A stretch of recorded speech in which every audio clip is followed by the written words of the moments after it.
This video will cover week one of the module 2, starting with a brief history of slavery. So if we look back into kind of ancient history and throughout the progression into modern history, slavery is a key feature of most of these societies. Of course, most notably, we have the examples of the slave labor force, which built the pyramids in Egypt. Also, key feature of these other societies, Vikings, the Islamic world, and so on. And we see it as well throughout these kind of ancient societies. We talk about ancient Rome and ancient Greece. Plato and Aristotle, for example, wrote on how the use of slave labor was kind of important or maybe crucial for the structure of society at that time. So although we do observe slavery throughout ancient history and into modern history, slavery has kind of changed in format, or it changed a bit throughout that time period. So in the ancient times, slaves were usually land bonded. They were often prisoners of war or conquest, people who owed money or who had committed crimes, or children of slaves born into it. And again, these were mostly kind of controlled by the government or the landowners of the time, somewhat similar to medieval serfs. And so instead of being owned privately, they would, generally speaking, work the land or, work under a pharaoh constructing pyramids and cities and so on.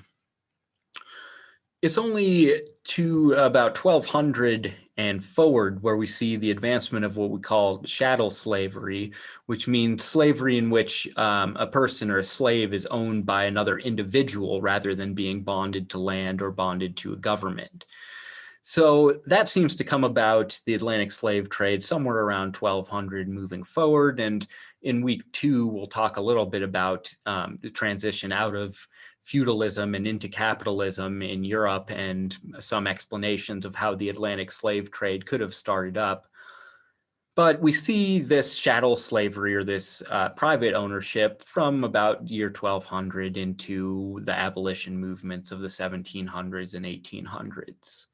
Right, so if you look at the entirety of economic history, depending on where you want to start it, maybe 1000 or 800 BC, and then through all of these ancient societies into the modern world, we see that we have about 2,500 to 3,000 years of economic history where slavery is a key feature, and then more recently 150 to 200 years where we have these abolition movements and post-slavery period. All right, so why study slavery? Well, first of all, if we ignore that part of economic history, then we're ignoring a key feature of the literature of those times. And then we also want to think about, well, how did slavery as an institution influence the post-slavery period, the writings, and the economic and political conditions? So why study the relationship between slavery and capitalism from a Western or US perspective?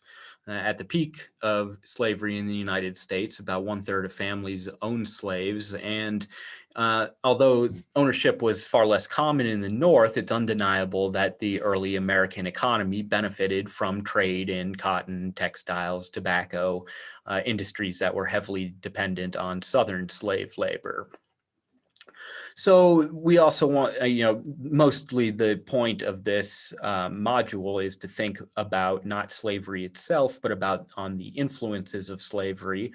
So academically, we see a limitation of writings in general on equality, distributive justice, fairness, and so on. It's really only until we get kind of the 1970s and 80s, some of the feminist economist writings that we'll study in the last module, the final module, that we start seeing some of these issues as kind of key to the economic literature.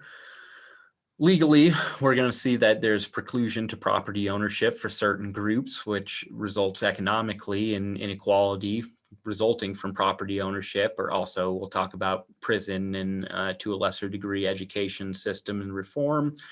And then finally, there's the implementation of this class hierarchy, which persists to the present, which is evidenced by this quote from Lyndon B. Johnson and some of the material that we'll look at going forward. Our first reading is out of a textbook called White by Law by Ian Haney Lopez. And Haney Lopez goes and looks back at the legal history of the United States and on the definition of whiteness and how that ultimately impacted property ownership and economic conditions for certain groups.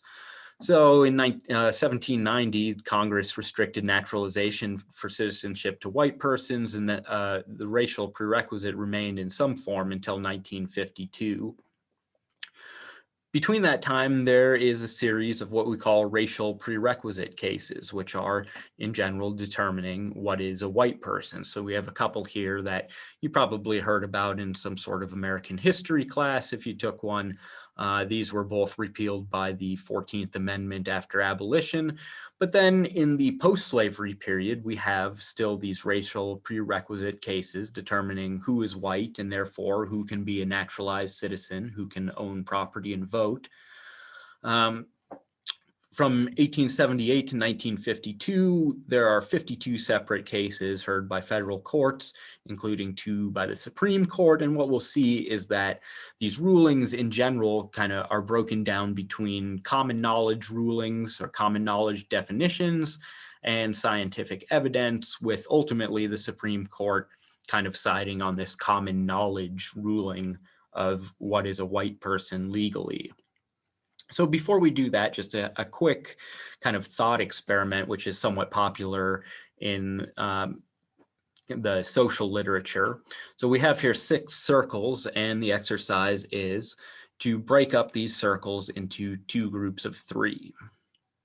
So I'll give you just 2 seconds here to think about a grouping quickly of these circles that makes sense, or you can pause the video if you want to take an extra second to think about it.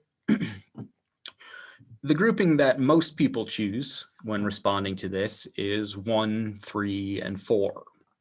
Right, and when we did this in class, there was only 1 or maybe 2 people who did not choose that particular grouping. So when you think about it though, why is that grouping the one that stands out? Well, we know that each one of these 1, 3, and 4 has half their total area shaded in, and maybe that stands out.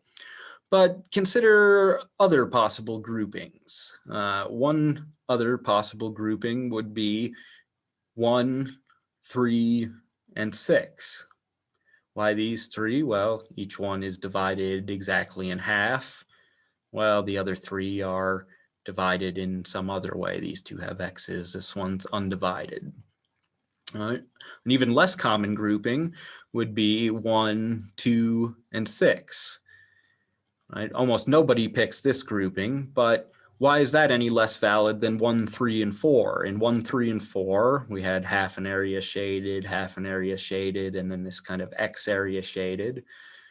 1, 2, and 6, we've got half an area unshaded, half an area unshaded, and here an X area unshaded. So that division should be thought of as equally valid. Right, the main takeaway here is that we might ultimately rely on things that stand out to us, or we might kind of use shortcuts in order to create groupings. When it comes down to ultimately the definition of whiteness, we see that courts ruled certain applicants, Mexico and Armenia, were white, but not necessarily Syria, India, and Arabia. And if you look at all of these cases together, what they indicate is that there were some significant imprecisions and contradictions in these definitions, and often they were settled essentially just by, again, common interpretation, which could definitely vary case to case. So a couple of the most common cases here, we have Ozawa versus, or the Supreme Court cases, some of the most important cases. Ozawa versus the United States. In 1922, the Supreme Court ruled that Japanese was not of the type popularly known as Caucasian. And then US versus Thind in 1923. Thind argued that Indians and Europeans descend from the same peoples, and the Supreme Court rejects that thin did not meet a common sense definition of white. So we see here that during this period, kind of the end of these legal prerequisite cases, finally reaching the Supreme Court, and we reach this decision that it's going to be essentially a common speech phrase. So out of this, we see that there's this idea that racial divisions follow from real, natural, physical differences. And then moving forward into the literature, you can see that we, not so much in economics, but elsewhere, you can look and see that there was a bunch of literature stemming from this time into the 1930s, 40s, 50s, and forward, which tried to explain differences in income per capita or productivity as being actual differences along race or cultural guidelines. So in the modern era, we've essentially dismissed those as pseudosciences for the most part. But you think about Nazi Germany as an example, and conducting scientific experiments to determine that Jews were less productive or less significant people. Literature about differences in production and earnings between men and women, or between white and black in certain areas, have attributed these differences to, again, genetic inherent differences, which we think ultimately might not be as much of an impact as economic opportunity, physical and human capital, and so on. So our next reading then is about the Jim Crow laws and Reconstruction post-slavery period. The Jim Crow laws consisted of 4 basic types of laws. You have vagrancy, meaning that anyone who was homeless could be arrested. Enticement, meaning that you could not recruit somebody who was in a labor contract to work elsewhere.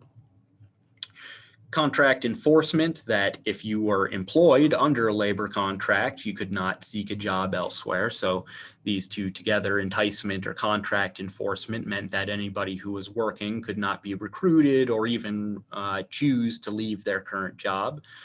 And then finally, we get these immigrant agent laws, which restrict people from recruiting even people who are unemployed. So you get a large unemployed labor force in the South during this period looking for work, a lot of steel and industry going on in the North. But if you wanted to come down and recruit labor out of the South, what you had to do was get yourself enrolled or certified, usually in every county you wanted to recruit from. And the fees were so high that essentially no one could afford to do it. One reading I saw cited maybe something along the lines of up to $5,000 per county per person. So in 1880 or 1900, that's a lot of money. People aren't going to pay that amount of money to get certified to recruit labor in the South. So Roebuck, our author of this article, argues that taken together, the Jim Crow laws form a labor market cartel in the southern United States. So Roebuck argues that white supremacy or anti-black sentiment itself would not have been enough to keep wages low. During this period of time, we have a lot of industrialization, more factory jobs. Even Southern planters had economic incentive to offer higher wages to get good quality labor. So although these landowners had incentive to keep wages low, Roebuck argues that it's not something that they could have accomplished by themselves. What was required to keep wages low were these laws, which essentially immobilized the Black population into the South. Also important to keep in mind, something that was going on during this period is the westward expansion. You have a lot of people who are moving to the west, settling on plots of land, and a lot of these people ended up doing well for themselves, right? You have there some property ownership or some family wealth to build off of. Not everybody who moved west did well. We had the Dust Bowl, which wiped out a lot of farms and farming and land, but people who settled near cities, near oil and gold, did get a pretty good return generally on their move to the West. So again, we have some different impacts ultimately of these Jim Crow laws. The direct impact is a high rate of imprisonment and low labor mobility in the South for Blacks during this time. But then also in kind of the bigger picture, there is a limitation on mobility, westward expansion. Certain groups of people were not able to take advantage of this time period. Roback also talks about convict leasing and the transition basically out of slavery and into the prison system. So violations of the Jim Crow laws would have generally been punished with servitude in chain gangs or forced work system. In Alabama, in the South in particular, this was often coal and steel mills. We have this term called debt peonage, which just means requiring a certain amount of work or servitude to earn freedom. And especially men accused of violations could be sold into labor contracts, even before trial, in which the bondsman or legal authorities could hire him out until he pays a certain sum to avoid conviction and jail time. So in many cases, this was people who were convicted of a crime and then sentenced into servitude. But Roback notes that oftentimes this was people who never faced trial. They might have believed that they stood no chance at trial, that the trial would be unfair. And so as an option to avoid going to trial, you can work in the mines or work on the chain gangs for a certain period of time to avoid the conviction. What we know is that the conditions on these chain gangs and labor camps were terrible. Death rates among leased convicts were about 10 times higher than non-leased states. And Roback says that in 1873, about 1 in 4 Black leased convicts in Alabama died. So, absolutely terrible conditions when you think about it. And it's not, we think about that as being ancient American history, but this is into the post-slavery period. As an argument that this sort of replaced plantation and slave labor, Roback notes that by 1883, about 10% of Alabama's total revenue was derived from convict leasing systems. So our last reading then focuses on the transition kind of out of the Jim Crow era and into modern prison systems. The Jim Crow laws were in general written out of legislature between about 1900 and 1920, but then they were replaced with poll taxes, literacy laws that we see persisting into the present day. Black Americans who could not prove their whiteness or immigrants who could not prove their whiteness had been mostly excluded from the gains of the Industrial Revolution and the westward expansion in terms of property ownership and wealth. They also couldn't vote, so couldn't really have any means of improving their circumstances. And the high prison population then and low education among these groups led to an ideology of difference among lawmakers. So Angela Davis references when the governor of Alabama attempted to block Arthurine Lucy from enrolling, and it represented the inability to imagine Black and white people ever peaceably living and studying together. Right? And this was an incident, I forget the exact year, but I think it was 1960s during the Civil Rights Movement. It could have been a little bit earlier, end of the 1950s. One way or another, we're talking, within a generation or so ago, the impacts, the social impacts of the Jim Crow laws and the transition into prison labor, prison systems still having an impact. So Davis, this is another book that we're just reading an excerpt out of. I told the class that if you wanted to do more on these books, there's a lot out of these books that we haven't read. They're available at the library and they're really interesting. So you could do more out of here. I just pulled a couple of quotes out of the Davis book, which essentially indicates that this transition through the Jim Crow era and into the prison system has maintained a cultural hierarchy or some types of stereotypes and understandings that pervade into today. So the first one talking about this conception of African Americans, of freed Blacks as being the real criminals, the true criminals of the South.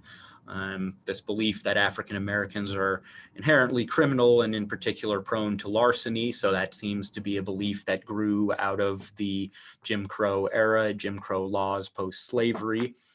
And then this idea that certain types of people need to be subjected to constant supervision in order to work. And, if you consider the types of jobs, the factory jobs, restaurant and service jobs that are more frequently held as careers by people of color, these are professions that you often see this surveillance and discipline kinds of systems. So, in general, why study the relationship between slavery and capitalism? I asked the class about their conceptions of the American dream story. And so you might think about your own thoughts about the American dream and what is it and for who. Usually, people think about the American dream as being this idea that anyone who works hard can improve their economic circumstances or has access to economic opportunities. So, why study this relationship and the American dream story? Well, we know that the institution of slavery shaped property ownership, which ultimately shaped the political and legal environment which we live in. We see this in the laws of the time, especially in that Haney Lopez reading. The legal environment ultimately shapes economic and cultural norms and stereotypes, cultural understandings we have of who should work what jobs and so on and how.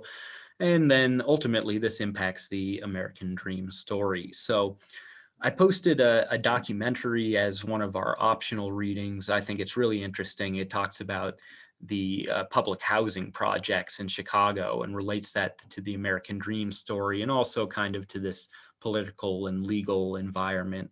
If you have 30 minutes or an hour to spare, check that out. It's an interesting watch. You can find that in the optional materials. Right, so that's all for the first week. In week 2, we discuss Marx and the transition into out of feudalism and into capitalism.